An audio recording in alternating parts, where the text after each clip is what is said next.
Vamos para o do... São business, como diria o suíno, o Paulo. Agora o Paulo paga para tirar o do Fábio.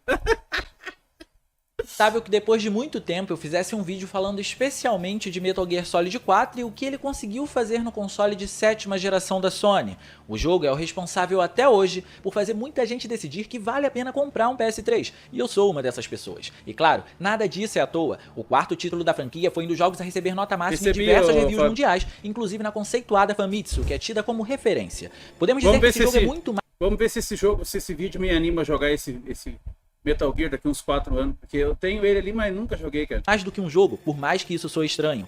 Ele, assim como outros games da saga, já se enquadra naqueles títulos que são uma experiência à parte nos consoles e que precisam ser vividas por quem é o portador da plataforma. Ele consegue quebrar essa barreira, seja pelo enredo que traz nanotecnologia, armas nucleares, biomedicina e diversos outros pontos para um contexto bélico, seja também pelos seus gráficos, que dão um show à parte, ou pela sua capacidade em dirigir animações com cerca de 1 hora de duração, que dão um banho em muito filme hollywoodiano. Em outras palavras, tem muita coisa que a gente tem pra falar sobre Metal Gear Solid 4 e como ele pode ter levado o PS3 ao limite com seus gráficos, mecânicas e diversos pontos inovadores. Mas claro, antes da gente continuar fazendo isso, vai chegar um tijolo aí, gostei, porque isso é muito importante, e se inscreve no canal ativando o sininho das notificações pra não perder os vídeos de terças e quintas às 19 horas. E agora, com tudo isso feito, a gente vai revisitar um dos melhores títulos do PlayStation 3.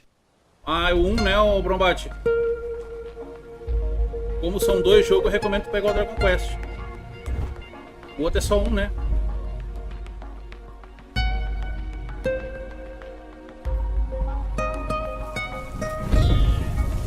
Como é que é o negócio, Fábio? Eu peguei um José? Mas o que é isso, rapaz? Essa hora revelações? O que é, Fábio? Eu peguei um José? A live do suíno quebrou todo mundo, hein?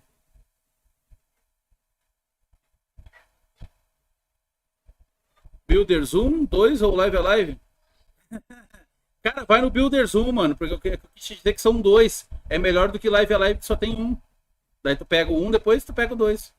Ah, eu peguei um José. Bom, irmão, o porco tá acabando com esses canal, cara, com esses meus inscritos, cara. Peguei um José. Nossa, um dos principais pontos de Metal Gear Solid 4 é, sem sombra de dúvidas, a história. E pra gente poder prosseguir com esse vídeo, é muito importante que a gente se ambiente sobre o que ela se trata, porque é nesse ponto chega amanhã o José na casa dele. Aqui, ela tem uma responsabilidade muito grande de responder perguntas que foram deixadas em aberto ao longo da saga, que por sinal não foram poucas, além de dar um fim indigno para Solid Snake, que dessa vez traz ainda mais surpresas. A primeira dessas surpresas é que o personagem tá mais velho nesse jogo. Esse envelhecimento precoce é por conta do sistema de clonagem ao qual seu nascimento é proveniente. Eu tentei e queria gostar do Metal Gear, mas é complicado. Mas pra quem tá chegando agora, é importante destacar isso, porque eu vejo muita gente confundindo. O Snake do Metal Gear Solid 1, Metal Gear Solid 2 e Metal Gear Solid 4 é um clone do Snake do Metal Gear Solid 3, que foi tido como soldado perfeito por conta dos eventos do jogo em que ele protagonizou. Por isso, foi feito um processo de clonagem e tivemos 3 resultados que deram relativamente certo, perto dos demais que não vingaram. E eles são Solidus Snake, que é vilão do segundo game da saga, Liquid Snake, que é apresentado no primeiro Metal Gear Solid para PS1, e por último, Solid Snake, que é o protagonista desse jogo e também do Metal Gear Solid 1. Snake no jogo, desses né? três, o Kojima, a gente pode dizer que tem menos relevância emocional para a franquia é o Solidus, o vilão do Metal Gear Solid 2. Já o mesmo não se aplica aos gêmeos Liquid e Solid, que carregam não só muitas diferenças de ideologia com eles, tem mas o também Snake gasoso, não? Acompanhado disso, também é muito importante destacar que dentre os dois, Solid Snake foi o clone que teve a maior taxa de sucesso, e não é à toa que ele conseguiu criar. Tu gosta muito do Metal Gear, ô, Fábio? É bom nós já nem conversar muito mais, então, perder a amizade. Ô, cara, eu não consigo gostar, eu odeio esse Metal Gear, cara. Esse 4 eu não tentei jogar, tanto que eu comprei ele porque eu queria dar uma chance. O 5 eu gostei pra caramba, cara. Mas também não zerei, é aquela coisa, né, cara? Mas é bom a gente já terminar o relacionamento por aqui, Fábio, foi bom enquanto durou, né? Boa pessoa não é... criar um legado como soldado. Eu acho muito chato um jogo que fica só se escondendo, Fábio. Tá, tudo bem, tem uma história legal e tudo. O problema é ficar se arrastando, enfiando cigarro no cu pra ter power-up, né? Esse negocinho, eu não tenho paciência, cara. Esse eu sou que nem o irmão porco jogando o Demon Souls ali. Eu não quero aprender a jogar porque eu não curto, entendeu? Eu acho chato ficar se escondendo. O Assassin's Creed mesmo tem que se esconder e eu mal me escondo, eu vou mesmo... Com o máximo de cuidado para vocês não ganharem spoilers, podemos dizer que Metal Gear Solid 4 se inicia com o Snake narrando um breve monólogo enquanto vai pro campo de batalha. Mas esse em que deve ser bom, de forma cara, breve, é muito bem qual falado. A motivação que dá o pontapé inicial para a história desse jogo acontecer. O game se passa 5 anos após os eventos finais de Metal Gear Solid 2, e depois de tudo o que aconteceu lá, a guerra mudou, deixando de ser uma disputa por interesses, divergências ideológicas, ou briga por poder, para poder se tornar uma economia, uma forma de fazer dinheiro. Os conflitos estão acontecendo por diversos cantos do planeta, a começar pelo Oriente Médio, que é onde o game se inicia. E isso vem sendo muito... O Paulo foi nocauteado, cara, porque ele disse que... Nunca vi isso, né? Mas ele disse que deu limite de doação para hoje na live dele, e ele não pode nem pagar para voltar os vídeos e nem pedir outro. Que nocautearam ele e ele tá sem direito de resposta. Pelas PMCs, que, explicando de forma bem simples para vocês entenderem, são uma espécie de exércitos sem nação que são contratados apenas para poder lutar. E a motivação desses conflitos nada mais era do que a economia. E por que eu tô contando isso tudo para vocês? Porque aqui é onde encontramos um velho rosto comandando as 5 maiores PMCs do mundo. E se trata de Liquid Snake, o gêmeo de Solid Snake, protagonista desse jogo. Depois de receber informações de um antigo aliado chamado Roy Campbell, que esteve presente em diversos títulos da saga, todo acinzentado, aparentemente está no Oriente Médio, Snake começa a sua busca e nos leva à primeira cena do game. Caralho, as plantas do jogo é melhor que The Last of Us 2, cara. Olha lá. Quer dizer, lá. Olha lá as plantinhas. As plantinhas lá melhor que o The Last of Us 2, cara. De que Liquid aparentemente está no Oriente Médio, Snake começa a sua busca e nos leva à primeira cena do game, que é onde ele começa narrando todo o monólogo. Uma curiosidade é que no meio disso tudo é importante destacar que esse campo de batalha agora é muito mais controlado em todos os sentidos possíveis. A guerra, como já mencionei, acontece apenas por poder econômico, e esse controle no campo de batalha faz com que os conflitos sejam, ironicamente, mais limpos, sem atrocidades nem baixas civis acontecendo, o que também fomentava o encorajamento para esses confrontos acontecerem. E no meio desse controle entram as nanomáquinas, que controlam os soldados a nível de sentidos, informação e até habilidades e coerência no combate. E isso é fácil de ser visto quando o time Red Patrol é introduzido no game liderado por Meryl, um caso antigo de Snake no jogo original para PlayStation 1, que volta a aparecer aqui. Eles não só têm uma espécie de campo de visão compartilhada, como suas habilidades são coerentes com isso e os ajudam a atuar como um time durante todos os combates, com exceção de um integrante, chamado de Akiba, que não tem as nanomáquinas no seu corpo e por conta disso seu desempenho foge completamente do padrão do time em muitas partes. Então aqui o game faz questão de deixar claro a importância das nanomáquinas nos soldados. Quando Metal Gear Solid 4 saiu, o foco do jogo era encerrar definitivamente a história de Solid Snake. O jogo passa sua extensa campanha com um ar bem melancólico, e isso é encontrado principalmente nas longas animações.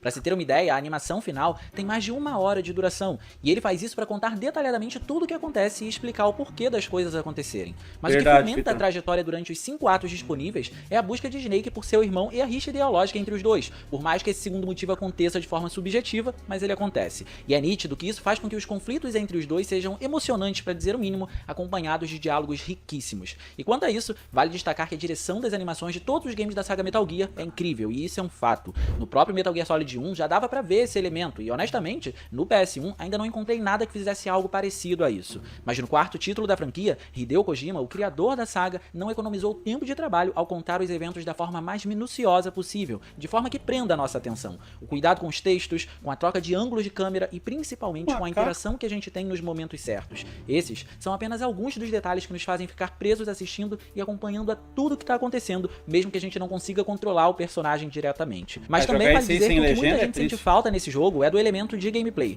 Por conta da necessidade em explicar tudo o que já aconteceu na franquia e tudo o que está acontecendo e como ela precisava terminar, temos muito mais animações do que gameplay. E as transições entre um e o outro podem incomodar, justamente pela falta de coerência no tempo entre eles, já que você passa mais tempo assistindo do que jogando. Às vezes você acabou de assumir o controle do personagem, mas só de andar um pouco, a animação já volta a acontecer. Porém é irônico reclamar porque no fim das contas a gente reclama porque falta tempo para poder usufruir de tudo que o jogo proporciona, e não de mecânicas e fluidez na gameplay. Por isso, vamos dar uma olhada no que Snake consegue fazer em Metal Gear Solid 4 para poder tentar entender esse contexto. Então tem menos gameplay do que... Olha aí, ó, Vitor, ó. Olha o fodão aí, ó.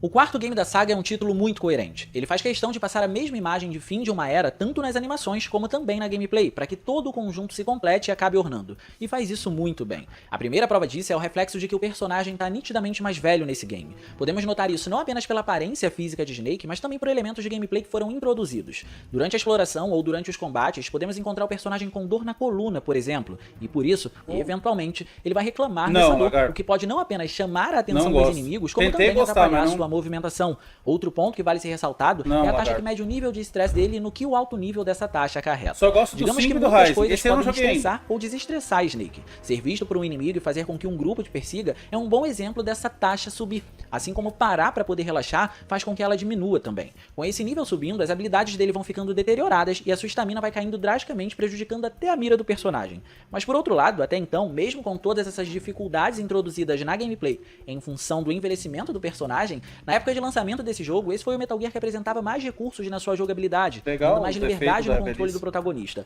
E isso balanceava muito as coisas. Snake tinha diversas opções de combate agora, usando o CQC, que é uma espécie de combate a curta distância que foi desenvolvido pelo Snake do Metal Gear Solid 3, em conjunto com a mestre dele, a The Boss. Ele também conseguia rolar enquanto estava no chão deitado, andar agachado, além da mira, que foi finalmente atualizada para o padrão de shooters da época, posicionando a câmera sobre o ombro do personagem, ou então você poderia trocar para o estilo em primeira pessoa. E por fim, um detalhe muito importante, agora a gente conseguia andar enquanto carregávamos armas mais pesadas, como rifles ou então lança-foguete. Nos jogos anteriores, isso não acontecia, prendendo o personagem no lugar para poder usar a arma. Além de tudo isso, o gameplay faz questão de ambientar a gente em um cenário de guerra, em que não tínhamos mais espaço para se esconder, e a solução era se camuflar com esse cenário. Por isso, rolou um aprimoramento muito bem-vindo do Metal Gear Solid 3. No terceiro título, para se misturar com a floresta, era possível abrir o menu e selecionar uma roupa que fosse mais ou menos parecida com o tipo de local que a gente estava. Isso, no entanto, fazia a gente perder por vezes a dinâmica da gameplay. Então no quarto game, o que acontece é isso aí que vocês vão ver.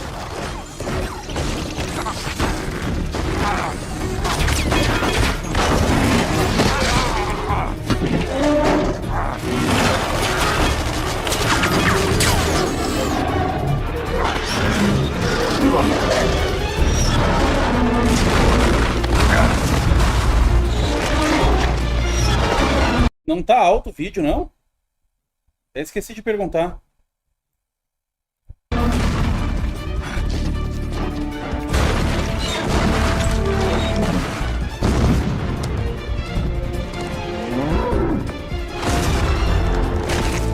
Que legal o robô, né? 2, né?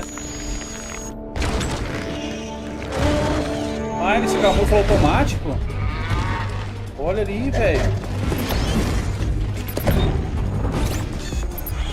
O cara se camuflou automático. Mas será que é só em CG daí?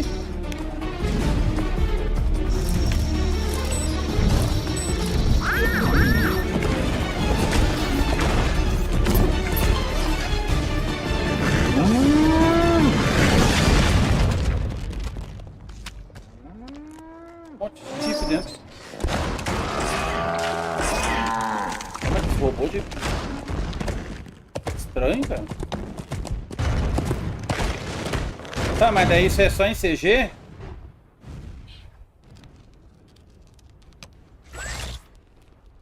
Olha lá a cor da melancia, ó, na perna dele. Tá, não entendi, mas daí é só em CG?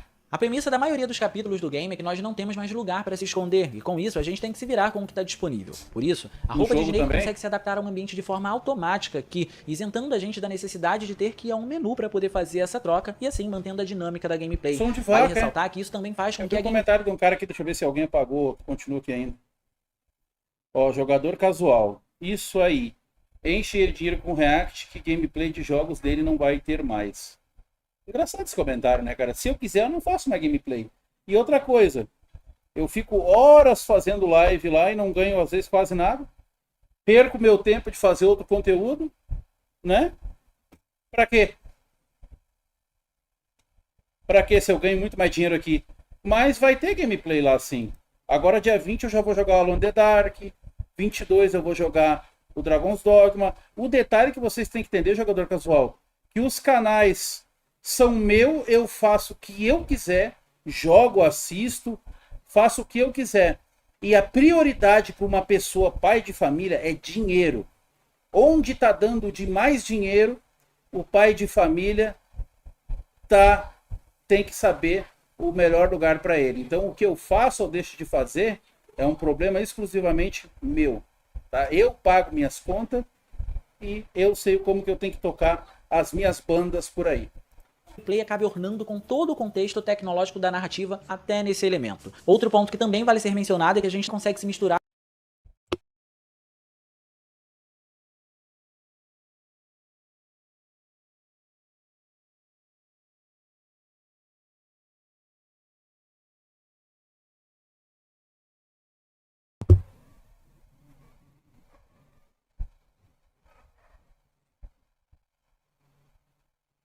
Não conheço, Furry. Pai de família, nossa! com os rebeldes que estão lutando contra as PMCs, estabelecendo um tipo... Daí, se eu quiser parar com os gameplay daí? O que eu ganho fazendo gameplay de horas no YouTube? Me explica. O que eu ganho? Falando sério. O que eu ganho fazendo 12 horas de live por dia no YouTube, que eu costumava fazer sempre? Não. O que eu ganho com isso? Né? Eu perco muito tempo, cara. Mas eu vou jogar aí algumas horas desses jogos que eu falei aí. O meu problema agora de tempo é Final Fantasy, cara. Eu nem sei se eu vou conseguir platinar ele até dia 20. Acho que não vai dar, não. Tipo de parceria, dando itens ou eliminando inimigos pra eles. E também dá pra usar um robô que foi desenvolvido por Otacon, um amigo de Snake desde o Metal Gear Solid 1, pra poder passar sorrateiramente por locais pra eliminar os inimigos ou fazer reconhecimento de área. E pra ajudar ainda mais nesse realismo, nessa sensação de que a gente tem que se virar com o que temos, agora conseguimos pegar as armas de todos os inimigos pelo chão, assim como a partir de certo ponto, dá pra comprar nosso próprio equipamento com pontos que vamos acumulando. As análises sempre vão ter. Isso tudo resultava numa boa variedade de armas nunca antes vistas na saga. Mas essas possibilidades se concentram muito mais em passar um realismo do que serem funcionais para confrontos em muitos trechos. Porque logo no primeiro ato, o jogo faz um esforço muito grande pra gente entender que o Metal Gear tem tudo que eu gosto. Inimigos de uma área de combate o problema é o stealth. E quando isso é possível, nem sempre é o ideal. Em Metal Gear Solid 2, Metal Gear Solid 3, por exemplo, a gente conseguia brincar com o cenário em que a gente estava à medida que a gente ia eliminando os inimigos, porque a gente sabia que dava pra fazer isso. Aqui, nem sempre a narrativa quer que a gente elimine esses inimigos. Vitor. Às vezes, eles ficam aparecendo infinitamente, por exemplo, só para poder provocar o caos da guerra no cenário. O objetivo aqui é usar qualquer meio para poder chegar ao nosso destino. Fábio, eu percebi. E qual meio usar fica a nosso critério. Por vezes, o feeling de imersão é tão grande que a gente se pega pensando, o que eu faria para sair dessa situação? Snake é um personagem muito completo, ele acaba possibilitando isso pra gente. Cara, esse aí parece melhor que os anteriores dele, viu? E não tem estimativa de quando vai parar enquanto me deu vontade de jogar, cara. O jogo deixa isso bem claro. O problema é tempo, eu não tenho, cara. O problema é esse. Tidaço. Thorium, protactinium, uranium, neptunium, plutonium, americium,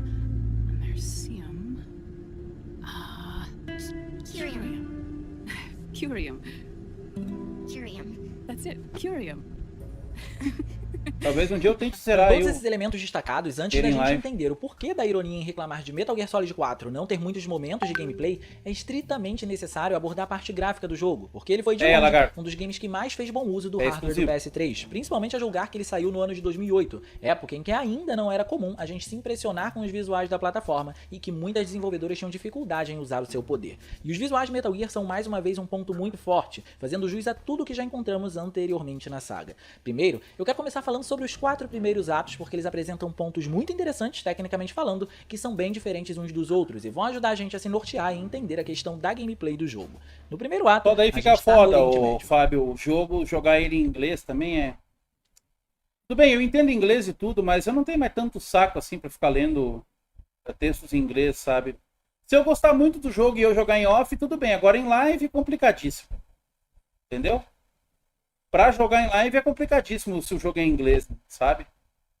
Porque pelo que eu vi, tem 300 horas de história aí. Um ambiente caótico e hostil que, pra representar o clima de guerra, tem muita coisa acontecendo ao mesmo tempo, enquanto a gente vai se esgueirando pelos locais, na tentativa de não sermos vistos. E isso já impressiona. O fato de ter muita coisa acontecendo ao mesmo tempo exige muito do poder da plataforma. E além da animação introdutória, o que encontramos aqui ao assumir logo de cara o personagem também chama a atenção. A representação do tecido da roupa de Snake impressiona. E isso pode parecer um detalhe bobo, mas quando você analisa friamente, você percebe o nível de atenção que esse jogo recebeu em todos os aspectos. cenários. Quando você inicia o jogo, obviamente a primeira coisa que você quer é assumir o controle do personagem. E quando você faz isso, a primeira coisa que você vê é o Snake completamente coberto por uma roupa. E ela impressiona não apenas pela qualidade da textura em si, mas também pela sua movimentação. Deve ter, mas emulador ou então com o Snake correndo, a roupa sente esse impacto e se move suavemente pelo corpo dele. E aí você entende, ok, esse é o poder do PlayStation 3. Mas logo quando ele assume o traje de infiltração, vemos que o cuidado ao nível de detalhes é completamente diferente. A superfície dessa roupa já mostra mais genérico, com capacidade de reflexo tá no tecido.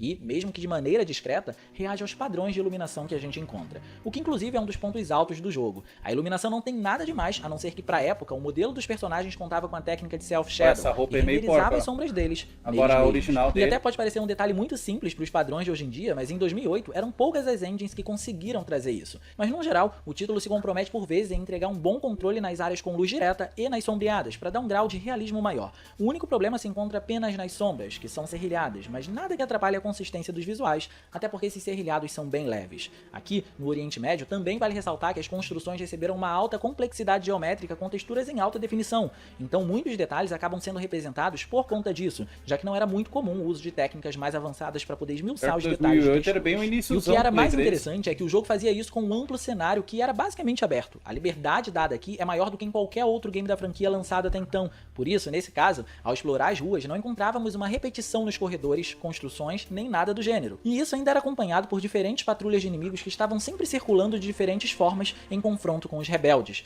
Durante muito tempo, a gente fica perdido sobre como agir nesse cenário porque era tudo muito novo para uma franquia Metal Gear, e ele tem um fator replay muito grande justamente por essa variedade de opções que encontramos para poder chegar a um objetivo, o que consequentemente aumenta a imersão com o protagonista. Vou jogar o Ronin, cara. O problema é que eu vou jogar o Dragon's Dogma também, né? Primeiro eu vou no Dogma, depois no outro dia eu vou no Ronin.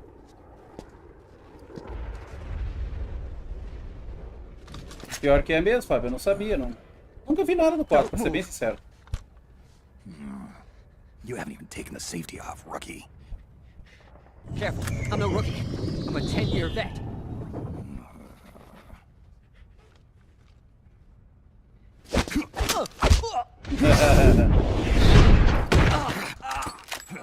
Chegando no segundo ato, vamos para a América do Sul, e lá o ambiente é completamente distinto do que havíamos encontrado anteriormente. Digamos que existe uma vibe muito mais voltada para Metal Gear Solid 3 por se tratar de uma área rural, que por sinal é muito bem representada, e que por pelo menos no começo do estágio, a gente encontra possibilidades muito parecidas com a do terceiro título da franquia, que é de eliminar os inimigos do cenário e não ter problemas com isso, já que o cenário em si não está apresentando um clima caótico de guerra ainda. Mas no início do capítulo, ainda estamos em um horário antes do nascer do sol, o que traz um ambiente muito mais escuro, daí a dificuldade da gente enxergar os detalhes justamente por conta do excelente controle de luz e sombra. Então mérito para esse elemento aqui. Mas aos poucos, vamos percebendo a evolução do cenário porque o dia vai amanhecendo. E esse feito, curiosamente, acaba conversando com todo o clima do game, que à medida que vamos avançando no trecho, vai se tornando mais frenético, trazendo mais uma vez o clima de guerra, para não esquecer de conversar com a história do jogo que introduz ela como uma economia. Para construir esse bioma, temos diferentes áreas também. Existe a parte do campo, que tem uma boa vegetação coerente com o local, rios, lagos e algumas árvores. Temos também uma área mais industrial, que tem um edifício que se assemelha a uma espécie de usina, e temos assets mais metálicos que dão um ar bem diferente do que a gente viu no começo do ato.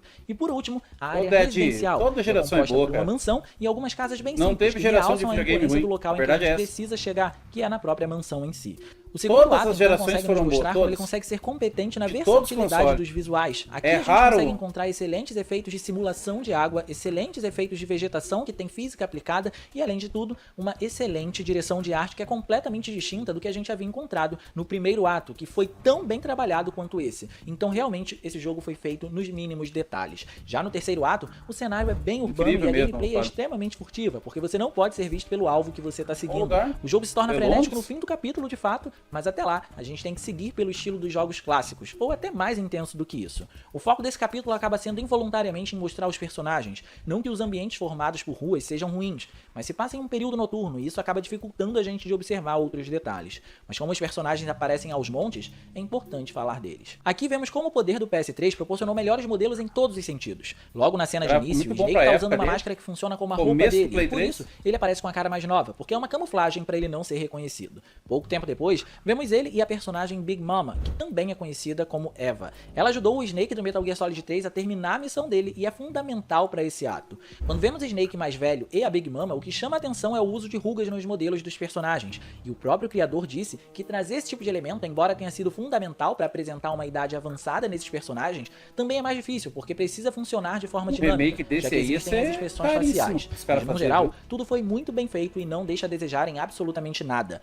O detalhe dos cabelos de cada personagem também é muito bem retratado. Meryl, Snake, Eva ou qualquer outro receberam muita atenção nisso também. Então esse capítulo consegue deixar esse tipo de elemento claro. E o penúltimo ato é o que a gente volta para a ilha de Shadow Moses, local em que os eventos do primeiro jogo se passam. E o foco dos visuais aqui acaba sendo a neve e seus derivados, como os efeitos de partícula e a névoa volumétrica que obstrui a nossa visão com facilidade e muito realismo. O sistema de deformidade pouco pode ser visto porque a neve não está funda, mas dá pra ver que ela influencia em todo o cenário, cobrindo os objetos, salas e a própria roupa do personagem. E de quebra, esse ato serve como ponto de nostalgia para imaginar um remake do primeiro game, e acreditem, é sensacional o que os visuais fazem aqui.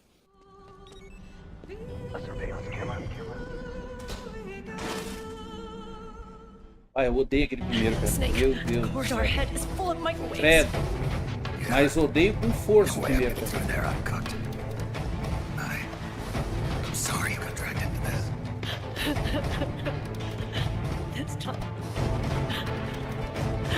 Quase me enforquei numa live um dia tentando jogar o...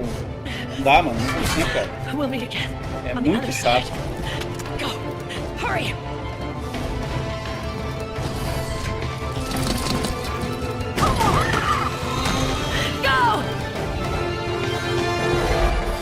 E aonde eu quero chegar falando tudo isso ao mesmo tempo em que relaciona com a gameplay do jogo. Quando a gente combina os feitos visuais de Metal Gear Solid 4 com suas mecânicas de gameplay, o que mais queremos é tempo para poder desfrutar de tudo isso livremente no controle do protagonista. Será que o cara enfrenta tá aí uma ali? coisa que a gente não tem muito: tempo. Talvez esse seja um dos poucos defeitos relevantes do game. No Oriente Médio, a expectativa é de que a gente pudesse explorar melhor a inteligência artificial dos inimigos, que melhorou muito de forma bem coerente com o contexto da história, como tudo nesse jogo, já que agora eles agem sob a influência de nanomáquinas e por isso tem uma inteligência e sentidos mais apurados, dificultando a gameplay em si. Também gostaríamos de explorar melhor as vielas e como atuar com os rebeldes locais, mas o nosso tempo no cenário fazendo isso também xingava o jogo a cada minuto. Já no segundo ato, talvez a gente até tenha um pouco mais de liberdade em termos de tempo para poder fazer isso, mas as possibilidades são muito menores do que no primeiro. E quanto ao terceiro ato, ele se foca muito em gameplay de narrativa e deixa a gente estritamente limitado a um único modo de jogo apenas, porque a gente basicamente precisa se dirigir de ponto A até ponto B sem sermos vistos. E quanto ao quarto ato, que é o que eu mais tinha expectativa, ele se resume em enfrentar máquinas e andar pra frente, o que é fortemente realçado se você já jogou o primeiro Metal Gear Solid, porque aí você vai conhecer todo o cenário e a única diferença é que você vai estar vendo ele de uma forma completamente diferente, com gráficos mais atualizados. Aqui, o jogo podia oferecer mais inimigos humanos para poder aumentar o desafio da jogatina, mais variedade desses inimigos também seria uma boa pedida, mas ele se resume a uma sessão de nostalgia, que embora seja extremamente memorável, podia ter sido melhor explorada e teria um desempenho melhor. Entendem a falta que o tempo de gameplay em Metal Gear Solid 4 faz? Ele oferece todos os recursos, mas não nos dá muito tempo para poder usar esses recursos. Quem não gosta desse estilo não vai gostar nunca. As animações em tempo real são um show à parte e acabam ajudando na construção da narrativa imersiva. Muitas cenas partem para gameplay com um sistema de transição que até hoje em dia poucos jogos fazem. E isso acontece justamente porque as animações ocorrem em tempo real, fazendo com que elas tenham os mesmos efeitos visuais que a parte da gameplay, fazendo parecer que a gente nunca perdeu o controle de Snake, dando muita sensação de imersão. E todos esses feitos são renderizados em torno de 1024 por 720 pixels, com um sistema de anti-serrilhamento que é importantíssimo aqui, aumentado em 2 vezes. Essa importância se deve ao fato do jogo usar uma técnica de upscaling para poder rodar em Full HD, e esse anti-serrilhamento segura muito bem a consistência das bordas. Então, com tudo isso que foi dito, a gente pode concluir que Metal Gear Solid 4 é de fato um jogo incrível, é um jogo muito mais dedicado aos fãs da saga do que a novos fãs, mas não deixa de ser um jogo incrível, e os seus problemas acontecem apenas por ele não ter deixado a gente usufruir um pouco mais de toda a sua qualidade. É aquele tipo de experiência que poucos jogos conseguem oferecer. As animações são absurdamente cinematográficas, as texturas para poder apresentar... Aquele cara da espada ali, é Hayden o nome dele, né? Ou não? Eu não lembro, cara. Ele é o quê? Ele é um arqui-inimigo? O que ele é? Um aliado? Eu não entendo, sabe? Eu sei pouca coisa, assim. Só das coisas que eu li, assim, em revista. Tá, é ele, né? Tá, não, que é um ninja, eu sei, né, Fábio? Porra! Que é um ninja eu já entendi, mas ele é o quê? Ele é o protagonista, o antagonista? Ele é um... Não sei, eu queria entender qual é a parte dele na história. Só isso que eu queria entender. Tá, do Ryzen eu sei que ele é protagonista, o Fábio. De novo, tu tá me irritando. Mas é que eu não tô conseguindo ver ele. Metal Gear qual? É que tem uma porra do negócio aqui. Metal Gear 2 e Ryzen. Ah, tá. Tá, mas então ele é um aliado ou ele é o quê?